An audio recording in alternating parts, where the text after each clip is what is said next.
ৰঙিয়াত শ্ৰী সত্য সাই প্ৰেম প্ৰবাহিনী ৰথযাত্ৰা ঈশ্বৰৰ বাণী আৰু দিব্য প্ৰেমৰ পবিত্ৰ যাত্ৰা। প্ৰেমৰ অৱতাৰ ভগৱান শ্ৰী সত্য সাই বাবাৰ আৱিৰ্ভাৱ শতবাৰ্ষিকী উপলক্ষে সমগ্ৰ ভাৰতবৰ্ষৰ এক মহৎ উৎসৱৰ আয়োজন কৰা হৈছে। এই পবিত্ৰ উৎসৱ উপলক্ষে শ্ৰী সত্য সাই বাবাৰ ভক্তসকলে ঈশ্বৰৰ বাণী আৰু দিব্য প্ৰেমৰ অমৃত কঢ়িয়াই নিয়াৰ উদ্দেশ্যৰে এক ৰথযাত্ৰাৰ সূচনা কৰিছে। এই যাত্ৰা ভাৰতৰ প্ৰতিখন ৰাজ্যৰ মাজেৰে গতি কৰি সকলোৰে হৃদয়ত প্ৰেম আৰু ভক্তিৰ বাৰ্তা প্ৰচাৰ কৰিছে। অসমত এই ৰথযাত্ৰা আৰম্ভ হৈছে 1 অক্টোবৰত ছাগলীয়াৰ পৰা ডিচেম্বৰত ধুবুৰীত সমাপ্ত হ'ব। এই যাত্ৰাৰ মাধ্যমেৰে ভক্তসকলে কেৱল ঈশ্বৰৰ বাণী প্ৰচাৰ কৰাৰ নহয়, অসমৰ সাংস্কৃতিক ঐতিহ্যকো উদযাপন কৰিছে। এই যাত্ৰাৰ এক বিশেষ মুহূৰ্ত হ'ল অসমৰ সাংস্কৃতিক জগতৰ উজ্জ্বল নক্ষত্ৰ তথা জনপ্ৰিয় কণ্ঠশিল্পী জুবিন গাৰ্গৰ অকাল মৃত্যুৰ বিৰুদ্ধে ন্যায়ৰ দাবীত ভক্তসকলে এই যাত্ৰাৰ মাধ্যমেৰে তেওঁৰ স্মৃতিক সন্মান জনাইছে আৰু ন্যায়ৰ বাবে প্ৰাৰ্থনা কৰিছে।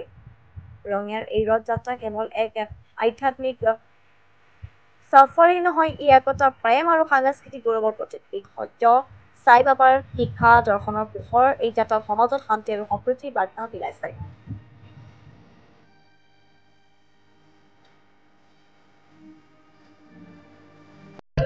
শতবৰ্ষৰ লগত সংগতি ৰাখি আমাৰ প্ৰেম প্ৰবাহিনী ৰথ আজি ৰঙিয়া আহি পাইছে।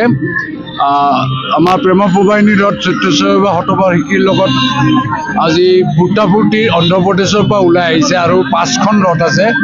তাৰে যিখন আমাৰ নৰ্থ ইষ্ট জোনত আহিছে, এইটো ইষ্ট জোন আৰু নৰ্থ ইষ্ট জোন কাভাৰ কৰিছে।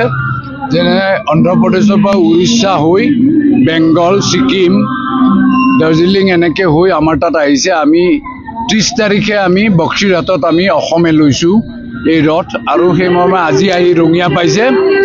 আৰু এই ৰঙিয়াৰ পৰা অহাকালি ৰাতিপুৱা এইখন ওলাই যাব আপোনাৰ মঙলদৈ হৈ ওৰাং হৈ আপোনাৰ তেজপুৰলৈ যাব। কালি নিশা তেজপুৰত থাকিব আৰু তাৰ পৰা বিহপুৰীয়া হৈ এনেকৈ নাহৰলগুনলৈ যাব অৰুণাচলৰ পৰা ডিব্ৰুগড় হৈ গোটেই আপোনাৰ দুলীয়াজান, তিনিচুকীয়া এনেকৈ কৰি শিৱসাগৰ, যোৰহাট হৈ আপোনাৰ গোলাঘাটৰ পৰা নাগালেণ্ড হৈ মণিপুৰ যাব আৰু মণিপুৰৰ পৰা কাছাৰেদি আহি আকৌ গুৱাহাটী হৈ তামোলপুৰ হৈ ধুবুৰী হৈ আকৌ বেংগললৈ ঘূৰি যাব।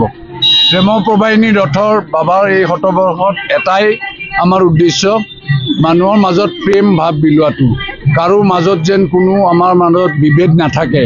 কাৰণ বাবাই সদায় কৈ গৈছে আমাৰ কোনো ধৰ্ম নাই, আমাৰ ধৰ্ম মানৱ ধৰ্মই ধৰ্ম। যদি সেইটোৰ কাৰণে বাবাই সদায় কয় লাভ all serve all help ever heart never, সেই মটটো লৈয়ে গোটেইটো। আৰু সেইকাৰণে আপোনালোকে চাব ৰথখনৰ নামটো প্ৰেম প্ৰবাহিনীৰ ৰথ। এই প্ৰেম প্ৰবাহ কৰাৰ কাৰণে এই ৰথখন ভাৰতবৰ্ষৰ চুকে কোণে গৈছে। 5খন ৰথ প্ৰতিখন গাঁৱলৈ যাব, চব জেগাতেই যাব, ভাৰতবৰ্ষৰ প্ৰতিখন ষ্টেটৰ প্ৰতিখন ডিষ্ট্ৰিক্টত চবতে যাব। আৰু সেইমৰ্মে আমি এইখন আজি ইয়াতে ৰঙিয়াত আহিছে। আৰু আমি এই ৰথৰ লগতে আমি য'তেই গৈছোঁ তাত আমি জুবিন গাৰ্গৰ জাষ্টিছ ফৰ জুবিন বুলি আমি সেইটো ডিমাণ্ড কৰি আমি আমাৰ সেইটো লগত লৈ ফুৰিছোঁ ৰথৰ লগত। মৰ্মান্তিক এটা কথা, আমি জুবিনৰো আত্মা সদ্গতি কামনা কৰিছোঁ আৰু এই ৰথৰ লগত আমি জুবিনৰ জাষ্টিছ ফৰ জুবিন লগত লৈ ঘূৰিছোঁ।